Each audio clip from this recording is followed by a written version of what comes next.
এটা হচ্ছে আমি দিঘির অনেক উপরে, নিচে আমার মেয়ে এবং আমার নাতনি, আমার মেয়ে মাইশা এবং আমার নাতনি ঝর্ণা অনেক নিচে নেমে গেছে এরা।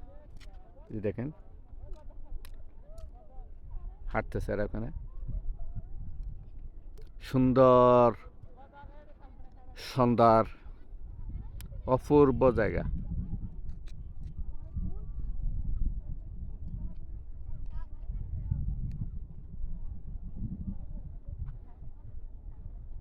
অসাধারণ একটা সন্ধ্যা, সন্ধ্যার একটা অসাধারণ সৌন্দর্য বলা যায়।